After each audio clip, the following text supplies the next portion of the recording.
better, or can you hear just fine? Okay. Lord, we want to just thank you for this day. Just giving you some great weather too, Lord, to be able to enjoy this. Give us a mind and a heart to just receive all this information, to tuck it away. Lord, we want to be good stewards of the privilege you have given to us, to study your scriptures first and foremost, but then to go through a Bible college course, Lord, and gather all of this information.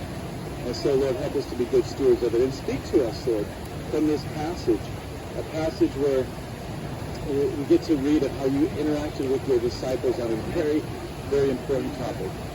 In the name of Jesus. Amen. Amen. Okay, so in Matthew chapter 16, if you remember, we were in this passage earlier. Do you remember?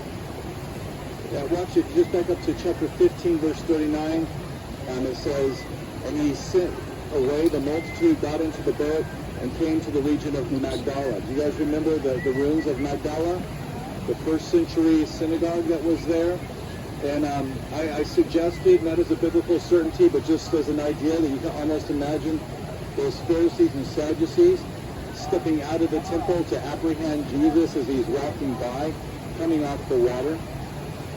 And so they asked for a sign, and he rebukes them and says, a wicked and adulterous generation seek after a sign, and no sign shall be given to it except the sign of the prophet Jonah, referring to his suffering and his resurrection, that would be the sign.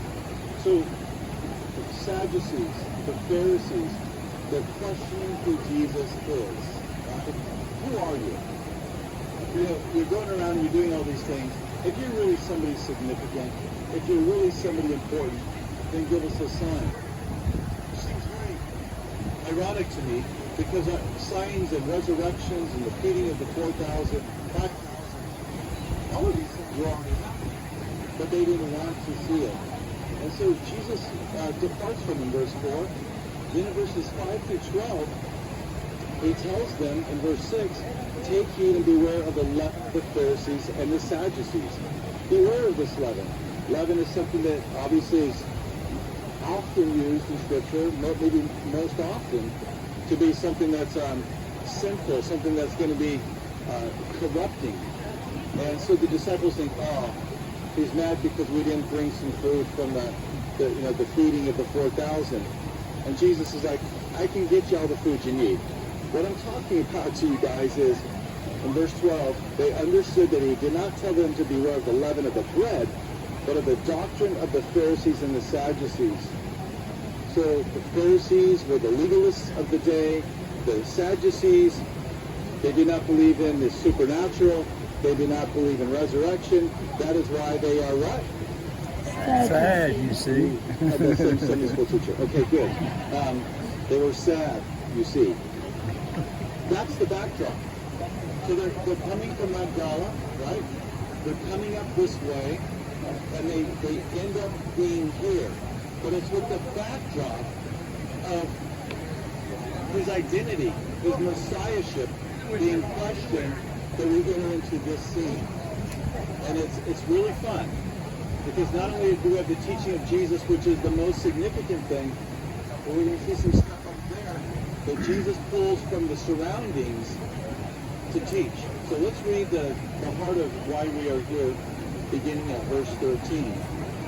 When Jesus came into the region of Caesarea Philippi, he asked his disciples, we are at Caesarea Philippi.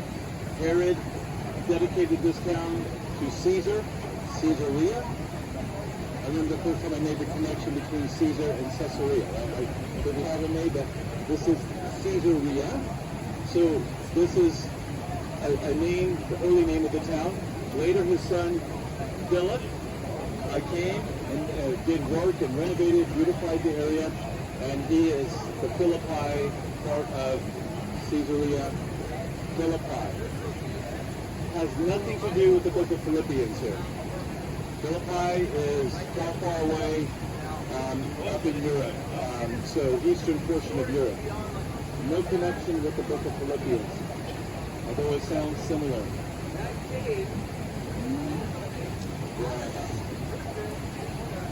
Right, verse 13. And he asked his disciples, saying, who do men say that I, the Son of Man, am? They had the experience with the Pharisees and the Sadducees and Magdala. So they said, some say John the Baptist, who had been killed, some Elijah, others Jeremiah, or one of the prophets. And he said to them, right here he asked the question, okay, well, who do you think I am? What's going through your mind? Simon Peter answered and said, you are the Messiah, you are the Christ, the Son of the living God. And Jesus answered and said to him, not that, Peter. Blessed are you, Simon Barjona, for flesh and blood has not revealed this to you, but my Father who is in heaven. What was the number one fight, sidebar, what was the number one fight that the apostles, not the B-apostles, but the apostles, the first team, what was the number one fight? Who was the greatest? Who was the greatest? So they have this kind of undertow taking place.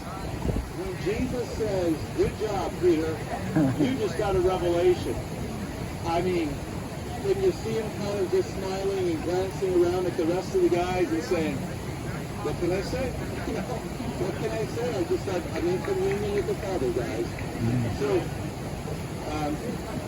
just a little kind of thought that I have running through my mind as we think about how they interacted. Not significant to the story, but I think Peter does let this go to his head because of what we're going to read. It says in verse 18, I say to you that you are Peter, and on this rock I will build my church. On this rock I will build my church. So obviously, the Catholics believe that the foundation of the church is Peter, and that he was saying that, Peter, you are this rock, and you are the foundation of the church. Of course, Pope will say. But it's the confession that Peter makes. It's that Peter is saying, you are the Christ. You're the Son of God. This is how I'm going to establish things. It's on that confession, not that it's built upon Peter himself. And I lost my place again. Okay? And the gates of Hades shall not prevail against it. So Jesus is going to build his church, and the gates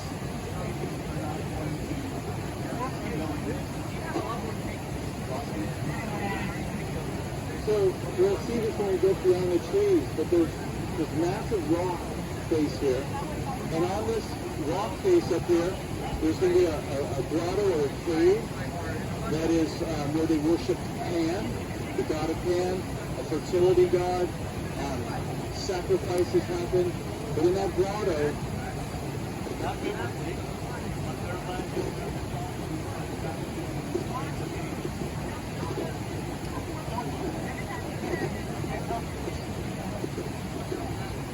that's not going to happen.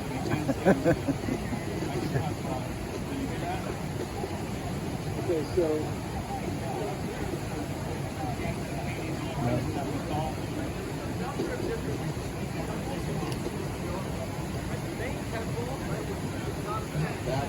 Yeah.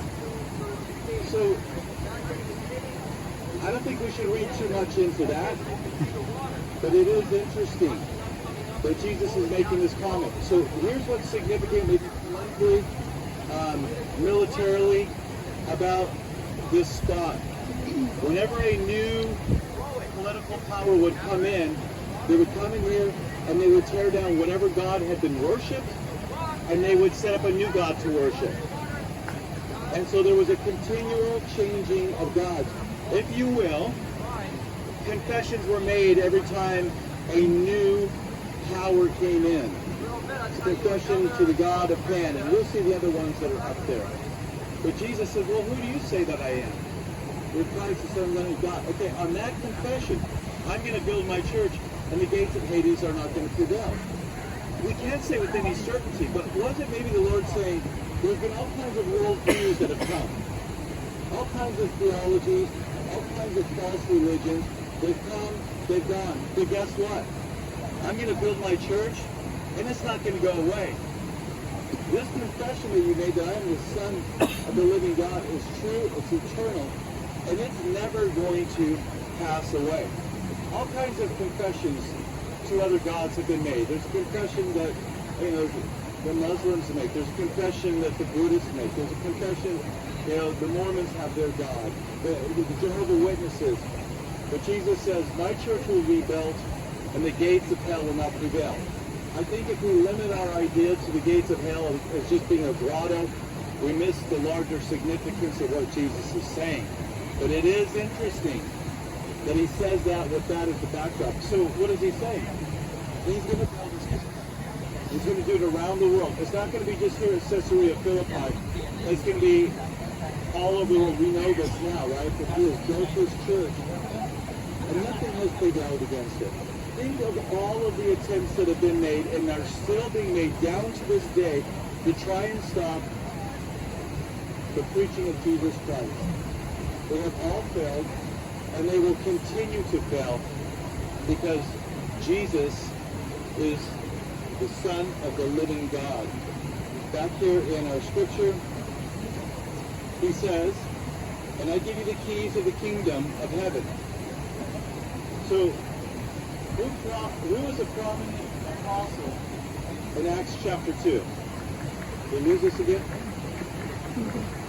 Oh, you got it. Good. Now we lost. When there's the outpouring happens there in Samaria. The outpouring happens in Samaria. Who are the disciples, the apostles that come? Peter and John. And then, of course, you know this one, although you were jet lagged when you heard it, the house of Cornelius, who was a prominent guy? Peter. It was Peter. To the Jews, to the Gentiles, to the Samaritans. He was bringing the kingdom to them. We keep on reading.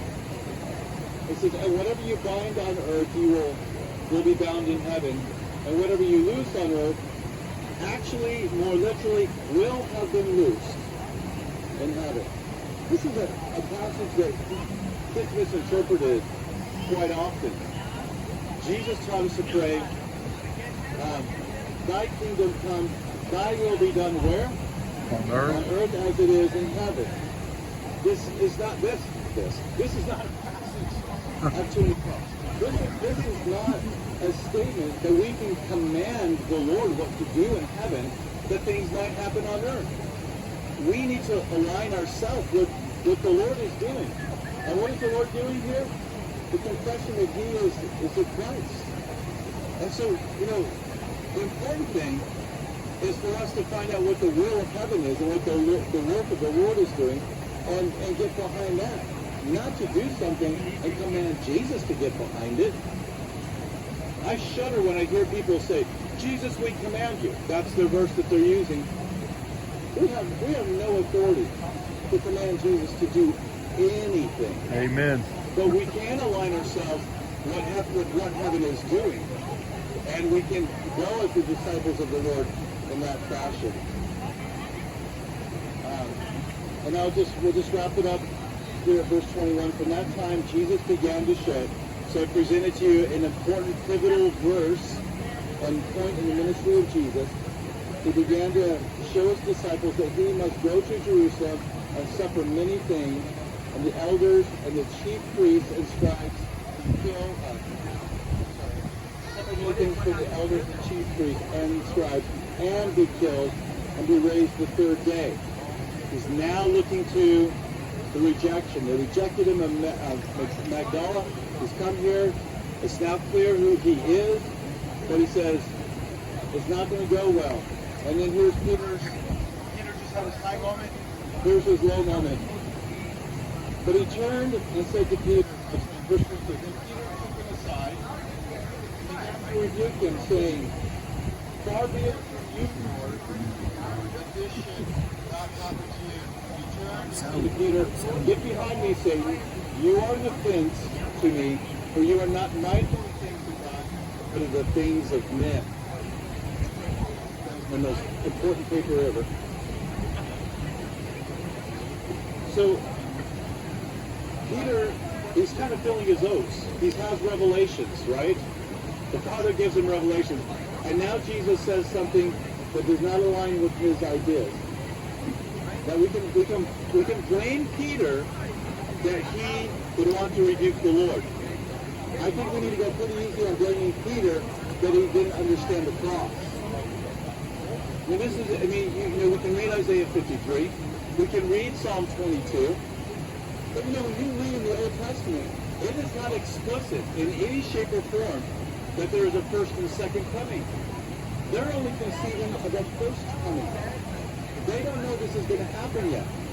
So if you take the mindset of the Old Testament and what they had, it's perfectly understandable why they had it, that there was only one coming, how could Jesus, who he just confessed as being the Christ, the Messiah, the Son of the living God, how could he possibly suffer and die at the hands of the leaders of Israel?